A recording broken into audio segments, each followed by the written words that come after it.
Olá, pessoal. Gente, estamos aqui mais uma vez aqui com a nossa querida ACC, Academia Cearense de Cinema. E hoje com o amigo Gilson Pluto, cada um vai se apresentar que é melhor. Pronto, me chamo Fabrício Alves. E Fernando Dantas. pronto. Por que eu deixei dessa vez para eles se apresentarem? Para ter a individualização de cada um, né? E a gente vai debater hoje aqui, pessoal, a gente vai conversar sobre dois temas que são bem importantes, não só para a academia, como para todo mundo que gosta da sétima arte. Que é a Era de Ouro dos Western, que acredito que não existe quem não goste do velho e bom Bang Bang, como diversão, até como história também, porque muitos filmes retratam a história do oeste americano, né, da conquista do oeste, digamos assim. E também sobre fatos curiosos do Oscar.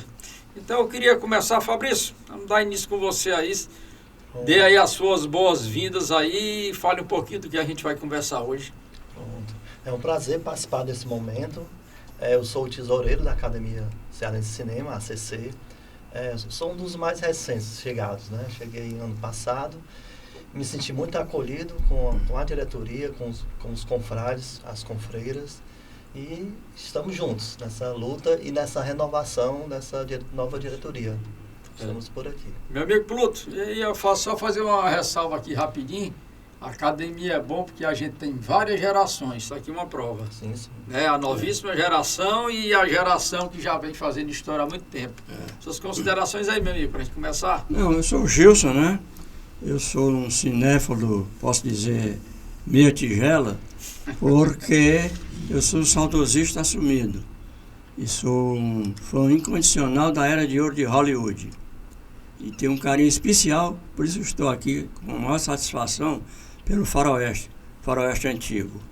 Então eu espero ter um debate aqui bem saudável e a gente recuperar as velhas histórias do Velho Oeste. Com certeza. E agora o nosso amigo Fernando, fazer outra ressalva aqui, que o amigo Fernando também promove lá em sua residência, vez por outra, uns eventos muito legais, onde as pessoas debatem os filmes. É um evento muito interessante e quem gosta do cinema iria se admirar com o que nosso amigo Fernando faz lá no apartamento dele. Suas considerações aí, amigo.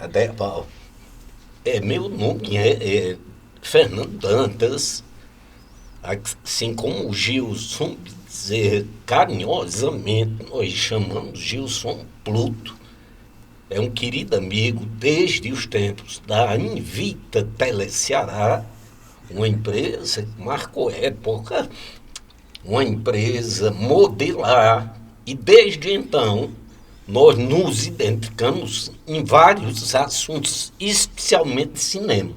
Eu costumo dizer, não exagero, quando eu digo que o Gilson Pluto é meu consultor para assuntos de cinema.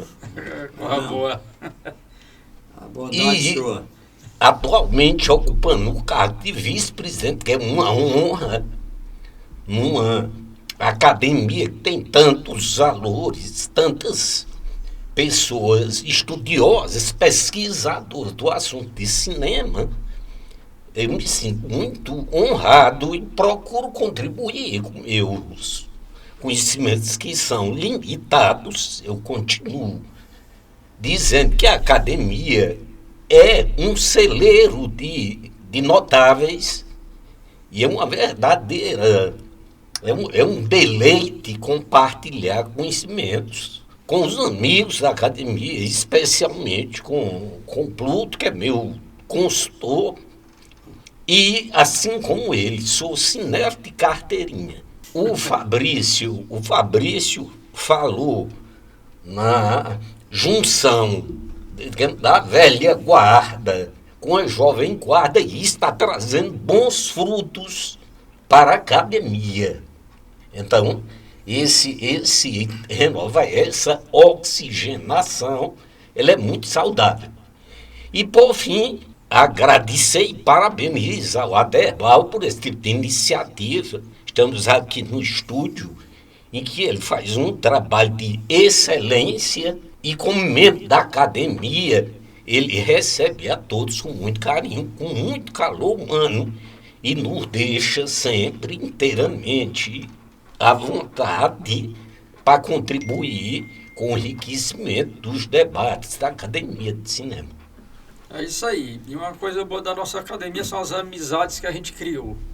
Todos os membros, isso é muito importante. Bom, e para a gente dar início aqui, eu vou começar pedindo para cada um dos colegas aqui presentes, os confrades, falar de um filme da época áurea aí do Oeste, né, do Bang Bang, dito Bang Bang, que marcou vocês e por quê?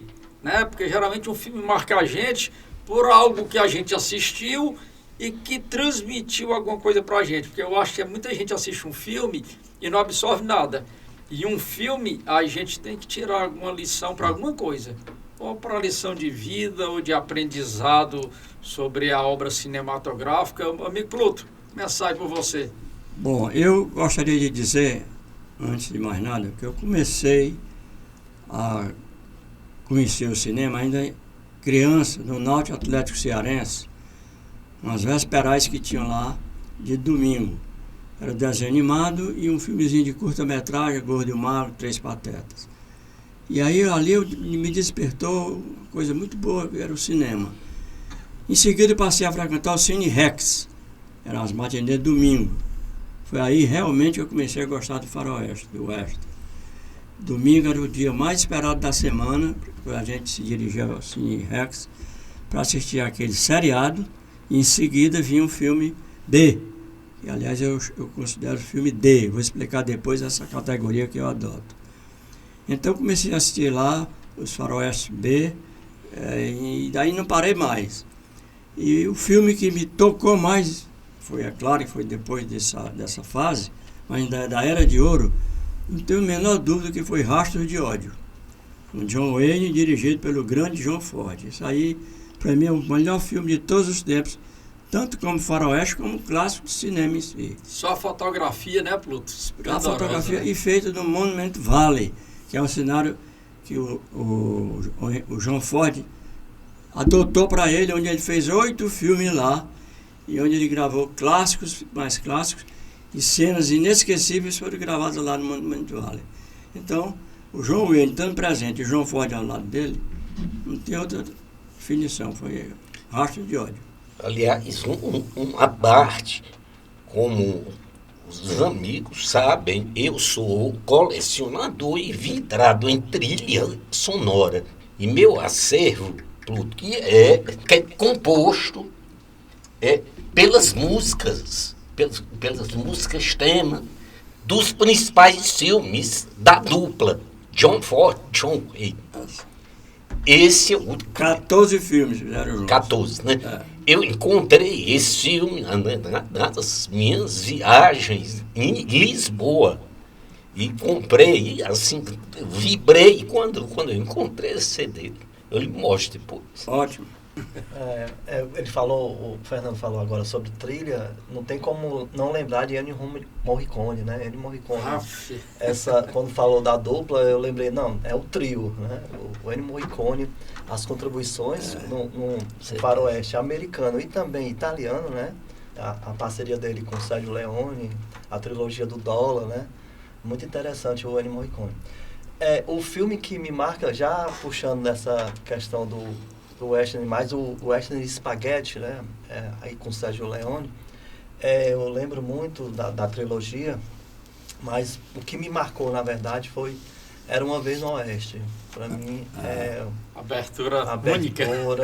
A trilha, o conjunto da obra ali, não tem como fugir disso, né?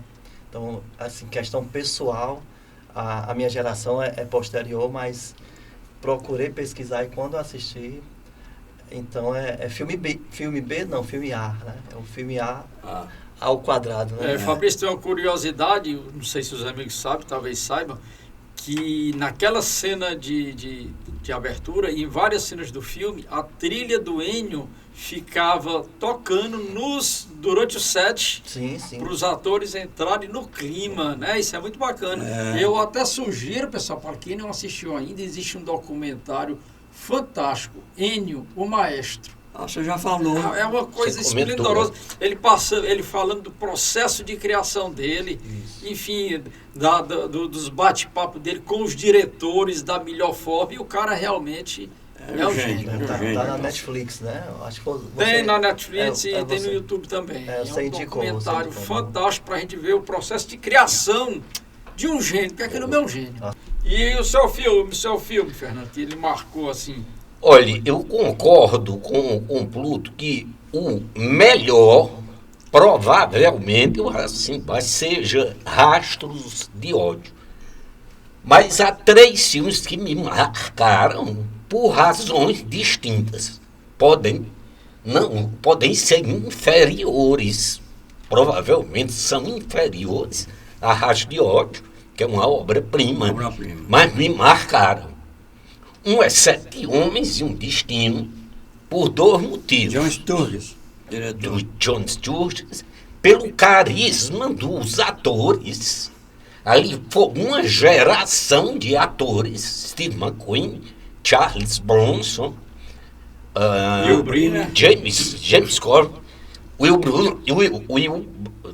Brynner, já, digamos, já era uma celebridade e ele foi uma espécie de tutor daquela rapaziada que estava surgindo. Eles 3 voltaram a se contrair fugindo do inferno e depois cada um seguiu carreira solo. Então, o carisma daqueles elencos e a trilha sonora do Elmer Bernstein realmente me marcaram muito e continua marcando até hoje. O outro é Sem Lei e Sem Alma, porque... John Sturges. Também John Sturges, porque eu sempre fui curioso das histórias dos grandes personagens, lendas, tornaram lendas, do Velho Oeste, White Earp e Doc Holliday. E o Pluto sabe melhor do que eu, essa história do duelo em Tombstone, no OK Corral, já foi levada às telas em várias oportunidades. Então o filme marcou muito. E também pela música cantada pelo Frank Lane, que é do Dimitri Tionkin. A abertura começa com ele cantando. Ele cantando. E então, para mim a música mais linda do Western é Gunfighter, The OK Corral, que é interpretado pelo Frank Lane, que já tinha interpretado o tema Matar ou Morrer. Confere, Pluto. Né? Então, não, só um detalhe. Quem cantou em Matar ou Morrer foi Tex Ritter. Mas ele gravou também o Frank Lane. Né? Então é outra música marcante, né? O tema de Matar ou Morrer, que também é considerado um dos maiores clássicos do Oeste. Gary Cooper, Grace Kelly. E o terceiro filme que me marcou muito, menos pelo filme em si, mas porque representa uma homenagem à história do Velho Oeste, é a Conquista do Oeste. Eu sou fã da Conquista do Oeste. Não é um filme tão premiado ou tão badalado quanto outros, mas é uma homenagem porque a partir de um tronco familiar... Várias gerações. E vários diretores, né? 3 diretores contam a história do Velho Oeste através de todas essas gerações. Só um detalhe aqui importante, os 3 diretores são John Ford, dirigiu o segmento da Guerra Civil, o Anne Hathaway, Rio, Planícies e Fora da Lei, e o segmento Estrada de Ferro, pelo George Marshall. Os 3 diretores. O filme é longo, tem 2 horas e 27 minutos. É grande, Existe uma curiosidade quando você fala aí dos 7 Homens e um Destino, que foi tipo uma disputa entre o Will Brynner e o Steve McQueen. Porque o Brynner, como você falou, era o grande destaque, mas o McQueen quase que ofusca ele.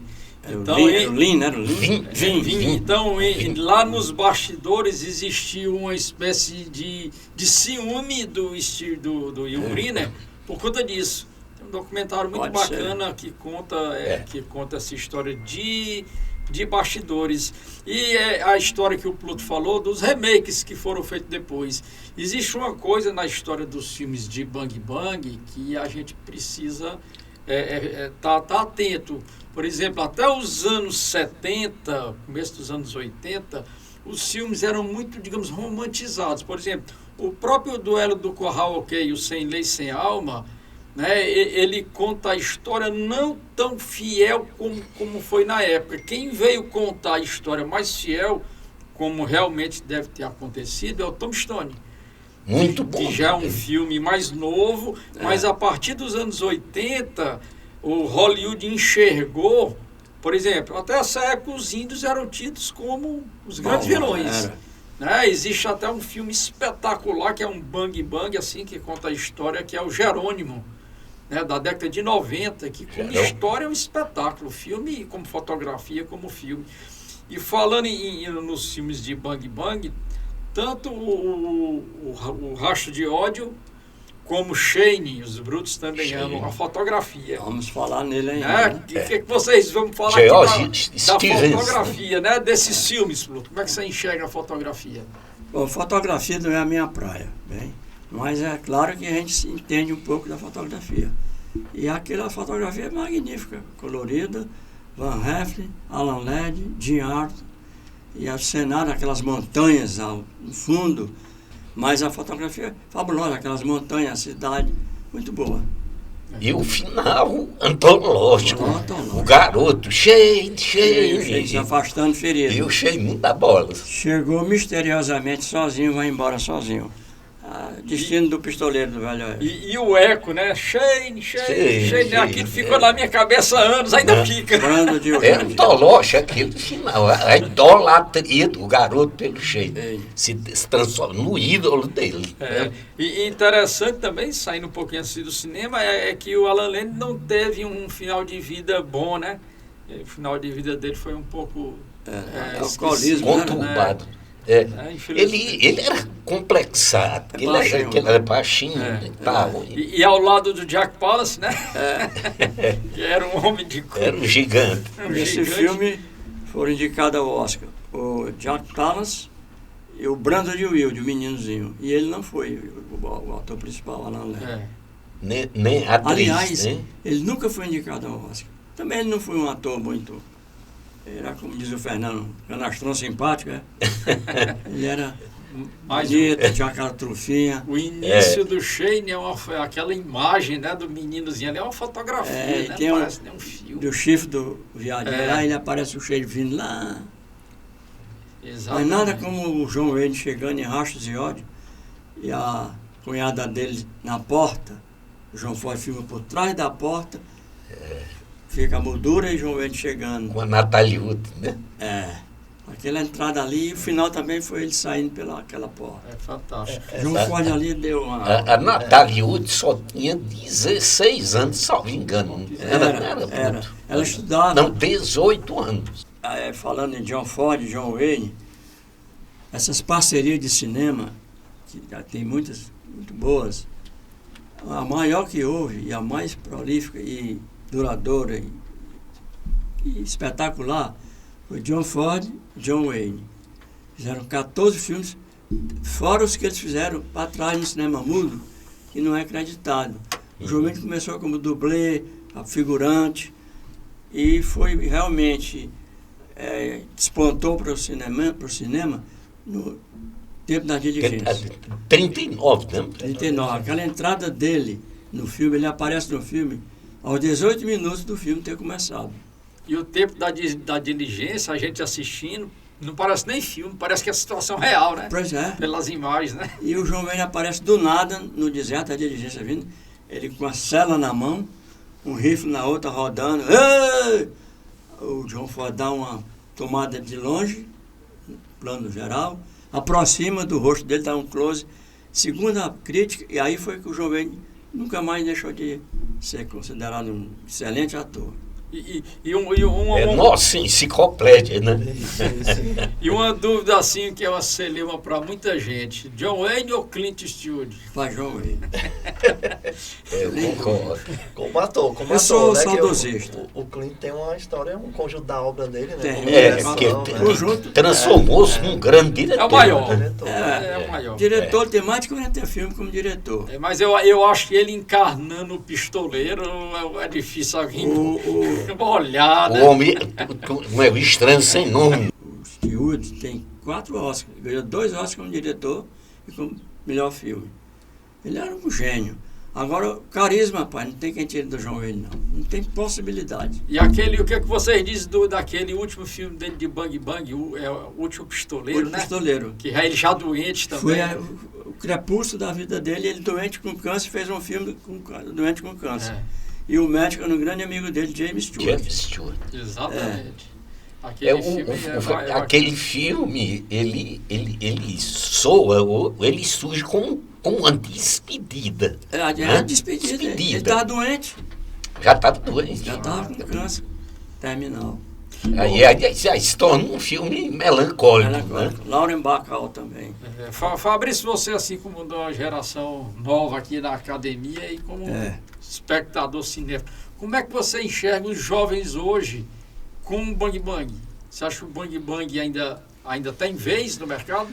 Eu acredito que tem, porque nós temos aí 2 vertentes, né? Se fala muito, quando se refere a cinema ligado a faroeste, o que seria o faroeste, de verdade, né? O faroeste seria homens com chapéus, armas, né? Um ambiente campestre, né? Independente do contexto histórico, ou Bang Bang se a história se retrata num período do século XIX.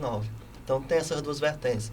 E aí o cinema ao longo dos anos foi aproximando essa característica do western nessa linguagem mais próxima a essa geração. Né? Então essa segunda vertente funciona, porque não a primeira, né? Que a segunda é dentro do século XIX. A primeira funciona porque você acaba adaptando características, elementos do western dentro de uma realidade contemporânea, né? de uma atualidade contemporânea. Vocês falaram sobre a fotografia, eu estava lembrando de alguns aspectos. Tem um filósofo muito importante dentro da filosofia contemporânea, que é o Deleuze, e ele trabalha o cinema, ele pesquisa e escreve 2 obras sobre cinema, Imagem em Movimento e Imagem em Tempo. E aí ele se refere justamente à fotografia. Quando cita o aspecto da fotografia, ele cita o faroeste como exemplo. Aí ele fala desses planos abertos, né? Monumento Valley, essa questão do plano aberto seria uma chamada imagem-percepção, no contexto do Deleuze. Quando o plano é médio, que aí você citou, o Pluto citou a cena lá do John Wayne na porta, a moldura, ali seria um plano ação na concepção de Deleuze. E os closes, né? O close nesse sentido seria a imagem afeto.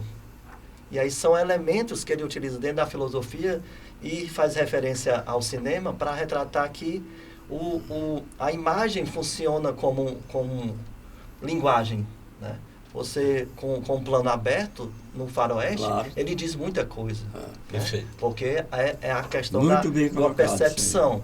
E a ação em si é o plano médio. E o close tem se fala, né? Sentimento, né? Você aproximações. Você entra no personagem. Você entra no personagem. Então, para mim, faroeste é associado basicamente à fotografia. Mas em questão de sentimento, eu também falo da trilha. Então, para mim, trilha tem que estar ali, tem que funcionar dentro do contexto do faroeste. Né? Falando em trilha, tem uma música do Zé Ramalho, que eu até citei já algumas vezes, que retrata isso aí que você falou. Vocês devem lembrar, onde ele diz assim, tem tudo a ver para ser uma trilha de cinema, onde ele diz: paisagens abertas, desertos medonhos que fazem o homem se desesperar. Pronto. Isso. Aquelas cenas das caravanas cruzando o deserto desconhecido, para onde estavam indo, o que iriam enfrentar pela frente. E a gente, quer ou não, foi uma história de sangue, suor e lágrimas. Principalmente no que diz respeito a desbravar as terras bravias que pertenciam aos indígenas. Exato. E como é agora que vocês enxergam a história dos filmes americanos que retratam a conquista do Oeste e a guerra com os índios. Como é que você enxerga? O Hollywood mostrou isso da maneira que deveria mostrar ou passou um meio pano ali em cima? Como é que você vê isso aí, Pluto? Ó, é o seguinte, no início dos faroeste, o índio sempre foi o vilão, né? O americano invadiu as terras dos índios e o índio era tratado como inimigo. Depois, lentamente, até o próprio John Ford se redimiu, Crepúsculo de uma Raça, com Richard de Massa, Excelente. que ele fazendo o índio já com outro aspecto. Um resgate, né? Do índio. E tem outros filmes também que é nessa linha, resgatando o índio que foi muito mal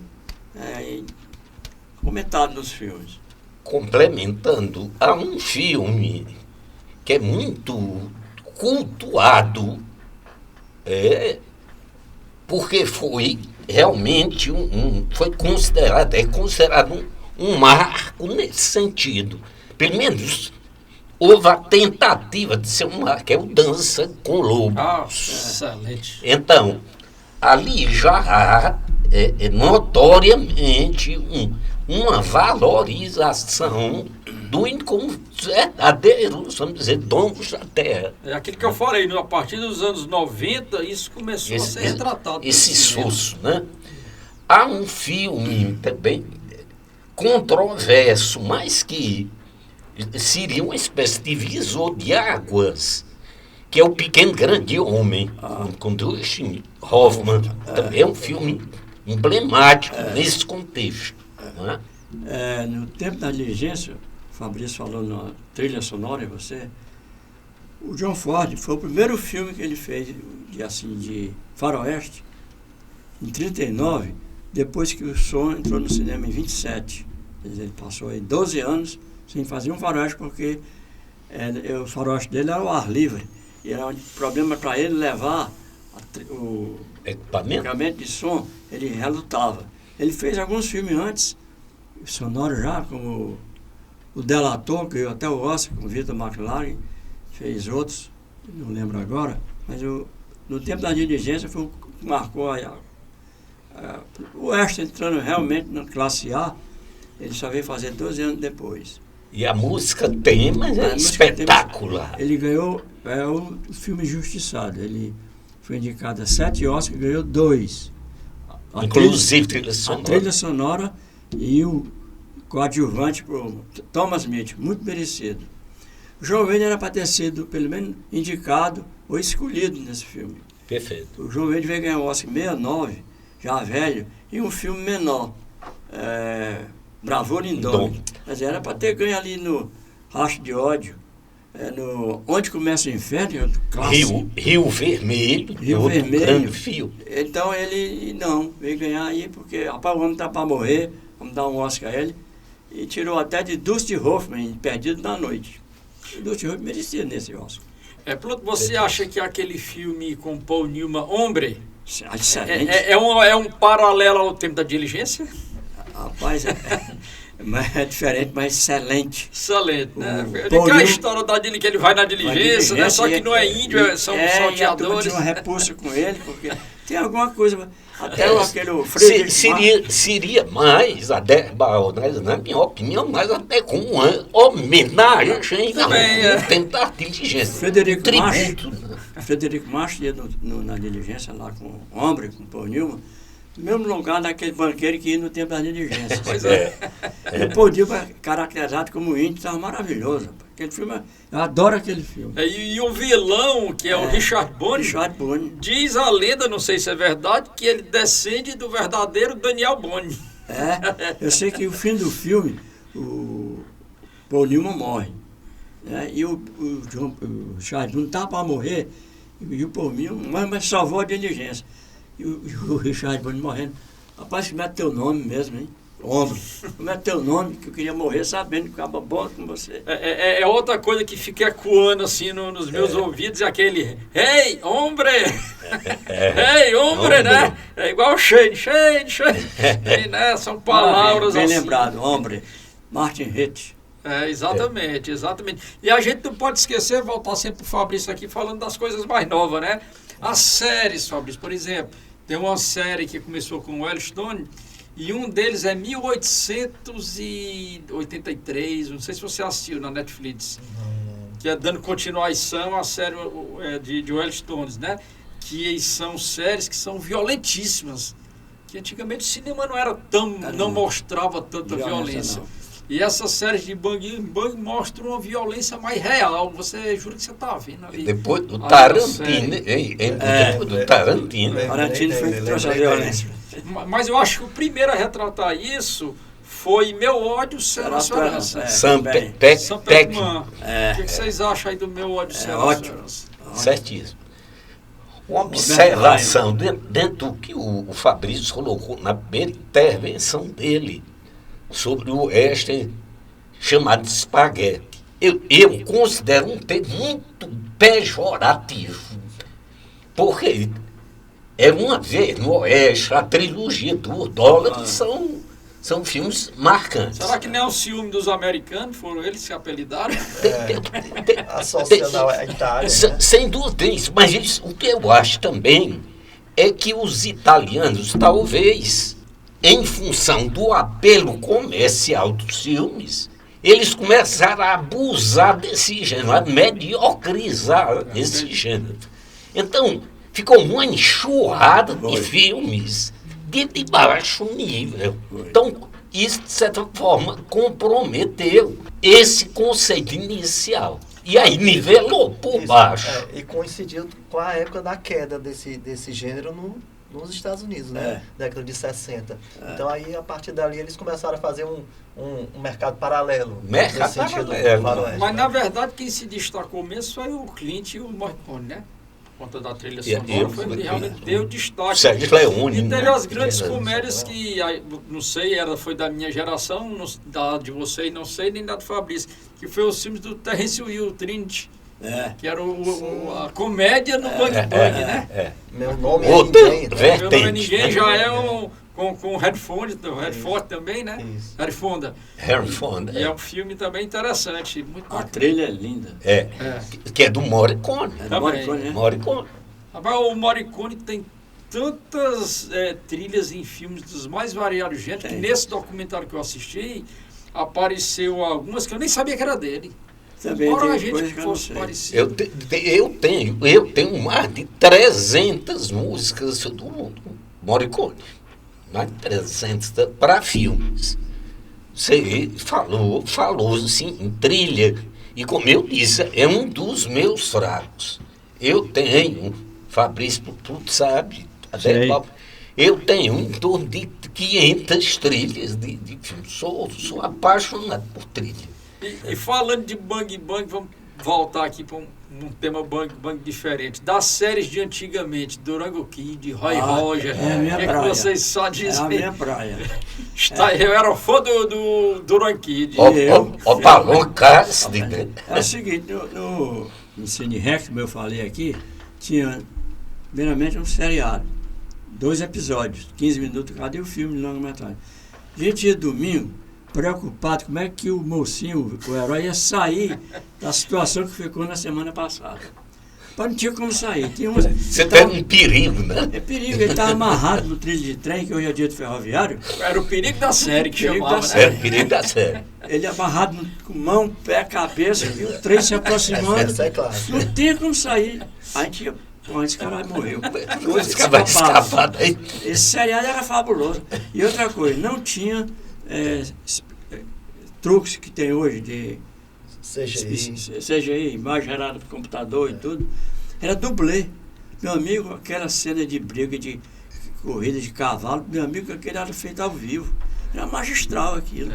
Hoje, tinha uns que a gente via que era montado, mas hoje não se faz mais aquilo. E tinha umas tiradas, né? Eu sempre presto atenção nos mínimos detalhes que eu acho assim, fora de série. Tem um dos episódios do Durango Kid, que ele era o Steve e se transvestia de Durango, e tinha o Smiley Burnett, que era uma comédia. E eu lembro que uma vez o Steve estava fazendo um trabalho, que era tipo um delegado, e o Smiley encontra com ele, quando ele vai chegando na cidade, e diz: "Oi, Steve, tudo bem?" Como ele estava a trabalho, ele disse: "Não, você me confundiu, eu não sou o Steve." Aí segue embora, faz que não conhece. Aí o Smiley vai dizer assim: "Se ele não é o Steve, eu posso até nem ser o Smile. E se eu não for o Smile, eu posso ser até alguém que eu nem goste. Essas tiradas dos filmes são muito hilárias. De bang antigo, tinha esse tipo que você falou, Smile, era o doidão. A gente chamava de doidão. Era um cara mal amanhado, dá um humor ao filme. Só um Sargento Garcia, né? Pronto. Era tipo Jingles de Bill Hickok, lembra? Bill Hickok e Jingles com Guy Madison, que era o Bill Hickok. O Valente do Oeste. Tinha era o cara daquele, né? Smiley Burnett, tinha o Gaby Reyes, né? Que era o barbado. E tinha o mais famoso, Andy Devine. Que era o Jingles. Era o Jingles, Era né? o Jingles. E ele era rouco, tinha uma voz rouca. Ele trabalhou no tempo das diligências. Exatamente. Era o Bock. Quer dizer, mas esse doidão, a gente gostava deles. E outro elemento fundamental no filme Bang Antigo era o cavalo. Silver. Escoteiro. Escoteiro. O campeão do Corisco, do Duran Kid. Corisco. O Rockland tinha o Tufão. Ropaland Cass era o Topper. Esse cavalo bonito, o trigger era lindo, dourado. Então isso era uma maravilha pra gente, rapaz. Uma coisa interessante do Smiley Burnett é que o personagem era o mesmo nome dele. Tanto que aparecia Smiley Burnett como Smiley Burnett, né? O chapéu dele tinha uma aba assim. Invertida. Era muito bom, rapaz. Por isso que eu sou famoso. Adoro o West. Eu era fascinado também nos filmes de West das caravanas. A Última Carroça. Pronto. Os filmes que as caravanas... Última Carroça. Richard Widmark. Teve agora um vídeo que foi posto na academia do Lúcio Brasileiro. Fala aqui sobre cinema. Ele falou, reclamou da academia porque no livro não tinha colocado A Última Carroça. A gente gravou lá no Cumbuco esse Foi, não foi? Dele. Foi. Ele disse, rapaz, eu gostei porque o Richard Widmark é um canastrão simpático. Rapaz, o Richard Widmark é canastrão, não. Aí, essa Última Carroça foi do Festival de São Luís, de inauguração. Festival de São Luís foi inaugurado no dia 26 de março de 58, e um mês, um filme por dia. Teve 6 faroestes nesse festival. Se eu lembro aqui. Ama-me com Ternura, com Elvis Presley. Richard Egan. A Lança Partida, com Spencer Tracy. A Última Carroça. E Robert Wagner também. Era também. Né? A Última Carroça, já falado. Homem até o Fim, Burt Lancaster, diretor e ator. O Rio das Almas Perdidas, Roberto Mitchell. Música lindíssima. Linda, e com a Mary Monroe. E Um Pecado em Cada Alma, Glenn Ford e Barbara Stanwyck. E 6 faroestes foram no festival. Você acha que o Elvis emplacava como... Mas não. Mesmo cantando Love Me Tender, ou Love Me Tender. Aliás, eu gostaria de dizer aqui que tem alguns atores que trabalharam em cowboy, em filme faroeste, que estão totalmente fora da área de atuação deles. Vou citar 2. Frank Sinatra. Tem o Red Peck, né? Jim Martin, Sammy Davis Jr. Eu tenho isso, E ele fez 2 faroestes. Os 3 sargentos, comédia. 4 heróis do Texas. E outro foi Humphrey Bogart. Fez 2 cowboys como vilão. Não emplacou. Um foi em 38 e outro foi o Caravana do Ouro, com Errol Flynn. Não tinha cacuete, né? Baixinho, magro. Não emplacou. Não sei como é que foram para lá. Nós estamos sempre tentando comparar alguma coisa com o cinema atual, e falou-se também em remake. Um remake que eu achei horroroso. Foi um remake de 7 Homens e um Destino. E eu me lembrei disso porque você falou nos atores que não tinham cacuete para o Oeste. O Denzel Washington não tem a menor vocação para o Oeste, na minha opinião. Isso é ator, mas também, Fernando, eu vejo assim também da seguinte forma: a gente que é saudosista, mas o que é que eu costumo dizer? Todos nós, a gente geralmente fica marcado pelo que a gente assistiu primeiro. Exatamente. Um dia desse eu conversando até com um colega que gosta de cinema, eu falei de um determinado filme, e quem faz esse filme era o filho do Lloyd Bridge. O cara é um excelente ator, eu acho que da geração dele, pronto. É um dos melhores que existe, mas a gente tem com a gente que o melhor é o que a gente viu primeiro. Né? Claro, toda regra tem exceção, mas é o que marca a gente. O Kirk Douglas e Michael Douglas. O pai dá um show. Apesar do que o Michael Douglas ser um ator. É um bom ator. Mas o pai é muito melhor. E não ganhou o Oscar. Minha observação, a propósito de ser aparteou aí, até sobre o Denzel Washington, eu acho o Denzel um ator excepcional. Agora, naquele Bang pra dois mim Oscars na aqui. prateleira. O melhor filme dele, do Denzel Washington, na minha opinião, é um que tem a ver com o Oeste, mas não é Oeste, que é Tempo de Glória.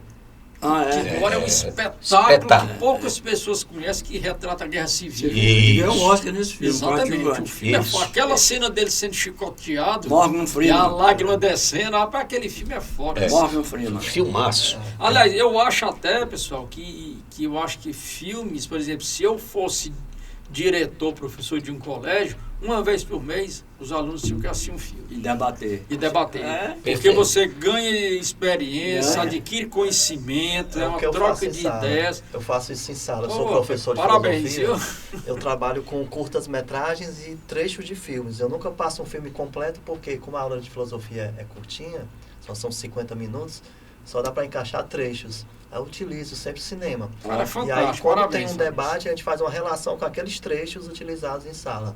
É fundamental. Aí eu tento passar isso dentro da área de ciências humanas, né? A filosofia está inserida nisso. E aí puxando também para as outras áreas. Você, inclusive, tem um livro publicado. Isso.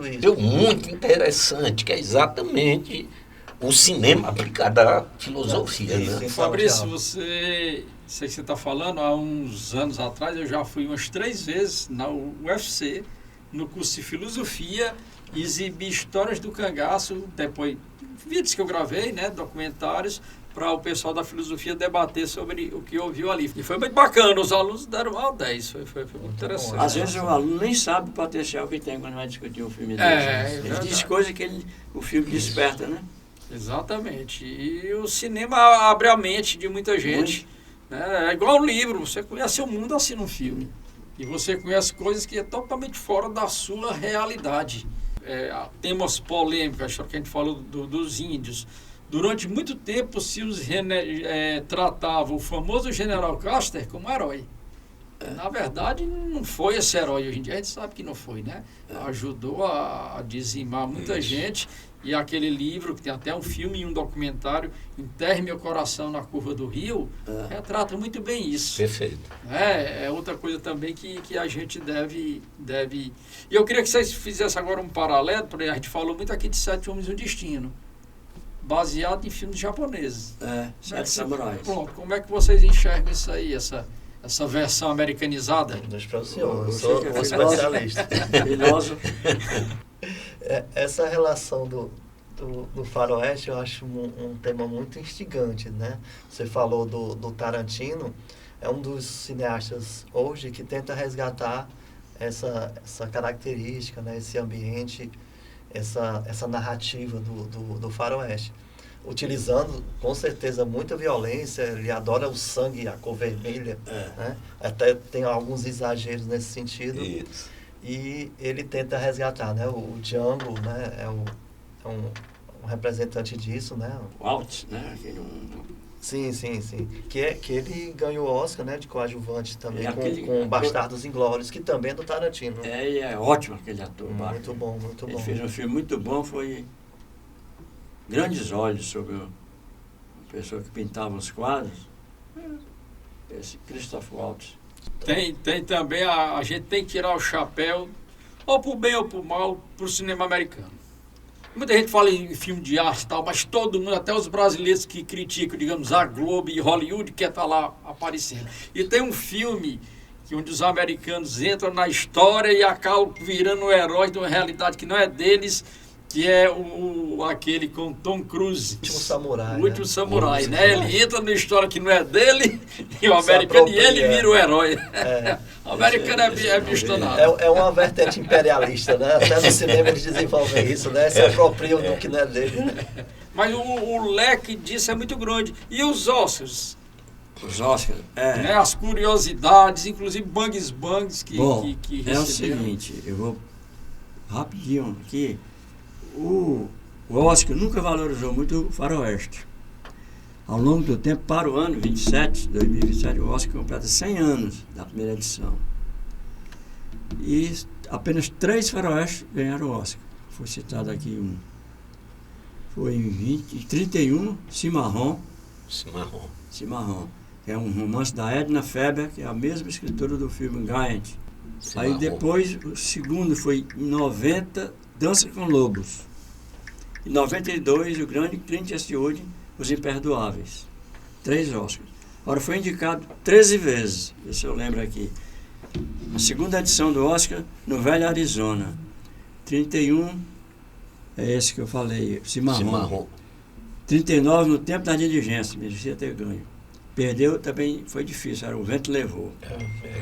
43, Consciências Mortas, filmaço. 52, Matar ou Morrer, foi indicado. Excelente. Esse aí foi uma injustiça, quem ganhou foi o maior espetáculo da Terra. Não tinha como ganhar isso. Matar ou Morrer, fora a trilha sonora, né? Sonora. Porque o maior espetáculo da Terra tem mais um caráter de superprodução. Ali foi o seguinte, de espetáculo. esse né? filme era feito, dirigido e produzido por Cécio B. de Mille. Não tinha, já estava velho. Nunca ganhou nada. A Oscar. Aí deram a ele para compensar e deixaram de lado Matar ou Morrer. Depois veio Shane, 53. Também ganhou Um Passo da Eternidade. Também é páreo duro. Páreo duro. 53. 60, o Álamo. Também foi, não foi injustiça que o Álamo não sei se merecia ganhar o Oscar. Perdeu para As Aventuras de Tom Jones, comédia. Exato. Aí veio 69, Butch Cassidy, foi indicado. Perdeu para Perdido da Noite, também não dava. Não. E 62, A Conquista do Oeste. Lourenço Não, da Arábia é então 63, né? 63. Lourenço da Arábia. Perdeu. Aí, esse é um justiçado eterno, Lourenço da Arábia. Pluto, você falou aí do filme Matar ou Morrer. Né? Em algumas partes, será que a música não sobressai ao filme, não? Como, por exemplo, do Butch Cassidy? Sim, cativa Porque, mais. o que é que vocês pensam assim, sobre isso? A música marcou muito. Né? Muito. Porque a música, eu acho, do Butch Cassidy, que é um bom filme, mas eu acho que a música tá pra todo Raindrops. mundo até hoje, né? Alavanca o filme. E fica também, né? Certeza. Uma coisa muito assim relacionada a outro que seria dos filmes sem uma belíssima trilha sonora. Trilha sonora é importantíssima. Né? Aliás, Trilha sonora, montagem, fundamental, montagem. o Tionkin, ele era ucraniano, Era ucraniano, né? considerado o melhor compositor de western. Do oeste, né? Ele fez dezenas de western, inclusive do Álamo, Sem Lei, Sem Alma, Rio Vermelho. Ele era um mestre de música de western. Outro bom também era Victor Young, né? Victor Também Young. fez muito cheia dele, né? Chegando aí. Não, só estava tentando aqui fazer a transição do tema anterior, que é o faroeste, né, que a gente estava discutindo, e sobre a questão do Oscar. Aí eu lembrei daquele episódio da recusa do Oscar do Marlon Brando, né? Que ele estava ganhando como ator, né, no Poderoso Chefão. Isso. E aí ele levou uma representante para ter a ação da fala, né? Índia, Ativista indígena, né? Aí ela foi até criticada na época, disseram que ela teria tido um caso com Marlon Brando. Mas não era índia, não, né? Não, era só uma Era uma filha. Era, mas era ativista, né? Era. E aí, nesse caso, quando ele recusa um Oscar daquela forma, era no sentido da demonstração do indígena nos filmes, né? A ideia do ser um personagem mais ligado à marginalidade, né? Mais esquecido, né? E aí, Relegado, né? Além da história. Então ele colocou uma espécie de crítica nesse sentido. E a moça lá representou isso.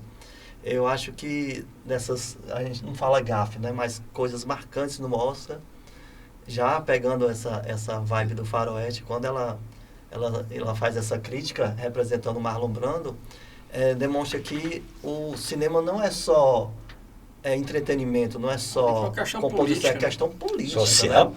E aí o Oscar, acho que pela primeira vez naquele momento, teve esse aspecto mais político discutido, né?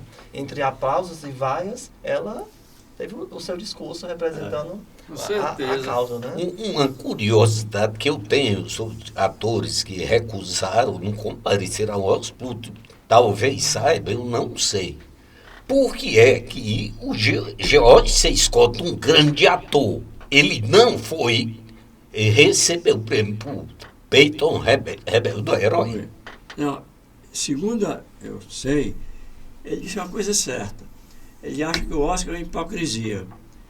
Para ganhar o Oscar, ele devia pegar o ator, vários atores trabalhar no mesmo filme. Que aí você pega um filme que fez sucesso e nem trabalhou muito bem, mas deu um estalo, ganhou o Oscar. Às vezes você faz um filme, trabalhou muito bem, um filme não vai. Por exemplo, se você fizesse um filme Shakespeare, 3 atores vão fazer o mesmo papel, aí você escolheu o melhor. Segundo a teoria dele. É. Ele acha que não foi. Quem debochou do Oscar também foi o Woody Allen, né? Estava tocando clarinete em Nova York, não foi para receber. Que ele tocava toda segunda, né? Isso. Gozador, né? O próprio Champagne agora, nesse último, ele não compareceu. Né? Aí foi. É um excelente ator e diretor. A gente, quando fala de Bang Bang, a gente só fala dos heróis. Mas quem foram os grandes vilões do Bang Bang? Bom, Jack Palance e quem mais? bom tema. Meu amigo, Tem uma lista aqui. eu trouxe um aqui que é Os o meu vilões? vilão favorito. Eu trouxe foto aqui, umas fotos aqui. Gostei, vilão favorito. Para ilustrar. Quem não conhece, Jaquela. Ah, isso aí eu mostro para aquela câmera, ó. Jaquela. Esse é Esse aí na abertura do Era uma vez. Que é a moça que fica aqui. Esse é E inconfundível. pega o esse aí. revólver e taca aqui, né? Legal. Esse é claro. Legal. Esses vilões são ótimos. Agora eu trouxe aqui John Ford, né? Ele tinha equipe de atores e técnicos e ele sempre andavam juntos. Ele filmava com esse pessoal a vida toda. Dizer que era mais fácil filmar com quem já conhece. Os principais que dessa turma dele eram, claro, era John Wayne, Henry Fonda e Maureen O'Hara. Agora tinha aqui, acho que vocês já conhecem, ó, Jane Darrell, Vinhas da Ilha, as Vinhas da Ilha. Vinhas da meu Ilha. Oscar. Vinhas daí. Victor McLaglen, outro ator da trupe dele. Victor McLaglen fez vários filmes. Era uma vez, depois do Vendaval, trilogia da Cavalaria Americana. Trilogia. A trilogia esse aqui é espetacular. Pode Scott. Esse. Audazes Malditos. Se eu não me engano, ele era casado com a Bárbara Eden, não? A Dina Eugênio. Não sei. Isso, Tá aqui ele né? aqui Isso. em Audazes Malditos. Ele e o Jeffrey Hunter. John Ford. Também fez alguns filmes com John Ford. E ele também, ele trabalha, também era uma vez no Oeste, né? É, sim. Aparece um dos né? três, na é. abertura. Na abertura. É um dos 3. É um dos 3. Harry Carey Jr., que também fez Rastro de Ódio, Caravana de Bravos. Esse pessoal faz mais de 10 filmes com John Wayne, todos eles. Quem não lembra de Ward Bond? Também, Rastro de Ódio. Grande ator. Esse é inesquecível. Esse aqui, eu sou doido por ele, ninguém conhece não, Jack Palance. Jack Palance. Ele aparece em mais de 50 filmes do John Ford. Ele aparece às vezes como figurante, não dá uma palavra. Vou citar 2 exemplos. Rastro de Ódio, tem uma cena num posto avançado do Exército. O John Wayne está com o Jeffrey Hunt procurando a Debbie, né? A Natalie. Aí tinha lá uma casa que tinha 2 brancas que foram resgatadas dos índios. Eles vão ver se era a Debbie. Quem leva eles lá é esse sargento aqui, Jack Palance. E no Audazes Maldito, o julgamento do negro, ele é que abria a porta da cerca que tinha no júri, para o pessoal entrar, que ia ser testemunha. Muito bom. Esse aqui é conhecidíssimo. João Qualen, conhece? Não lembra dele? Lembro. João Qualen. Ó, esse aqui, Esse é bom demais. o Rastro de Ódio, a cadeira de balanço, Esse é bom demais. Banco Ordem, e a trupe do João Ford. Interessante Legal. mostrar isso. Pessoal, o que é que vocês acham? Tem a ver com Bang Bang, enfim, duas famosas séries, Bonanza e Chaparral. Bonanza é um espetáculo, adorava. Chaparral, vi pouca coisa. Mas Bonanza. Chaparral, conheço pouco. Bonanza, mas que eu gostava mesmo, que eu não perdia um. Porque coincidiu. Quando eu vim estudar aqui em Fortaleza, em 67, era um virginiano, homem de Virgínia. Homem de Virgínia, Virgínia. né? Homem de Virgínia. Virgínia Cobb. E o James Drury era um virginiano, né? James Drury. Sim. James Drury. A música é espetacular. Tinha muita série, Paladino, era Paladino da Justiça. Aí o Richard Bunny, né? Richard Bunny Bat também. Masterson, né? Batmaster. Bat Masterson. Personagens que realmente existiam, né? Batmaster. Enfim, o cinema americano, a gente tem que tirar o chapéu para eles, porque eles também preservam a história deles. Por bem ou por mal, a história tem que ser preservada. Leste e Oeste. Né? Coisa que a gente aqui no Brasil não faz a mesma coisa. E eles fazem isso aí, a gente tem que tirar o... Você sabe o disso porque chapéu. você lida aí com cangaço e tudo, sabe? Não dá nem para comparar o que eles fazem lá pela história deles, né? Do que o que a gente faz aqui pela nossa.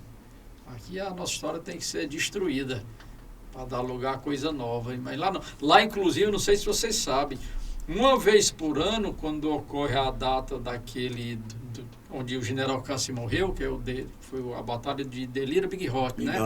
Onde ele foi cercado e morreu.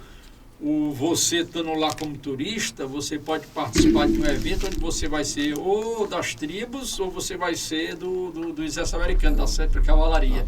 E eles simulam o que aconteceu ali. Né? Fora as cidades cenográficas que ainda existem, cidades abandonadas do Velho Oeste. Tudo lá. preservado, pois é. Né? Eu visitei, Pluto, lá nos confins da Patagônia, lá em Cholila, aonde o Butch Cassidy e o Sandusky foram se refugiar depois que fugiram dos Estados Unidos. Desceram de vapor para Buenos Aires e lá desceram a cavalo para os confins da Patagônia e o rancho deles está lá do mesmo jeito. E lá eles ainda fizeram assalto a banco. E eu estive lá visitando um lugar assim muito bacana. Acho que você tem um documentário sobre isso. Eu gravei lá, Eu gravei vi. lá. Você... Tá no meu canal no YouTube. Sobre isso, Aderbal, eu li alguma coisa. O Forte Alamo também é aberto à visitação, né? Ainda tem lá aí ruínas do Forte e tal. Mas não conheço, que é em Santo Antônio, né? Exato. Santo Antônio. Eu queria que vocês agora fizessem uma coisa para quem está assistindo a gente. Eu queria que cada um indicasse 3 filmes de Bang Bang para que as pessoas assistam. Vocês citaram o Dança com Lobos, eu até coloquei no nosso grupo lá, gerou uma polêmica, né? Que eu não colocaria nem ele entre os 100 melhores, né? E aí surgiu uma polêmica, eu não colocaria mesmo, mas eu lembro de Mais Rastros de Ódio, não tem como não estar na lista e é uma indicação. O primeiro que eu falei, né? Era Uma Vez no Oeste, tem que estar. E da trilogia, o primeiro, né? Por $1 punhado, né? Seria esses 3. Acho que seria 3 referências bem diferentes e de contextos diferentes também. Para não ser repetitivo, porque os meus 3, eu já identifiquei desde o início, são A Conquista, do 7 Homens e um Destino. E Sem Lei, Sem Alma, eu vou me abster de indicar esses 3. Eu colocaria Duelo de Titãs, Rio Vermelho, é outro filme que eu sou fã, e 3 Homens em Conflito, que eu acho o melhor da trilogia. Talvez, como você disse, pelo efeito da música que alavanca o filme. Porque a música é espetáculo, todas 3, mas da trilogia, realmente, o último é o destaque maior.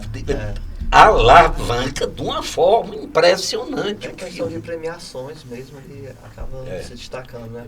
O segundo, né, por $1 a mais, é que não tem essa repercussão toda, né? É o mesmo personagem, né? O Estranho Sem Nome, mas ele meio que apagado. E né? se você fizer isso, fica mais para os estudiosos, mas mesmo um leigo, como eu, percebe que se você pegar os 3 temas, eles têm um certo padrão. É como se fosse um tema que foi desdobrado, cada tema, para um dos filmes. Sua última façanha, Kirk Douglas, excelente. Um com Glenn Ford, o Galante Sanguinário. Ele e o Van Heflin, Delman Davis, excelente, eu dou a dica para quem quiser assistir. Excelente filme. E O Homem que Luta Só, Randolph Scott. Esse é do Bud Butcher. É um bang espetacular. Então é isso aí, esses 3. Eu ficaria com Matar ou Morrer.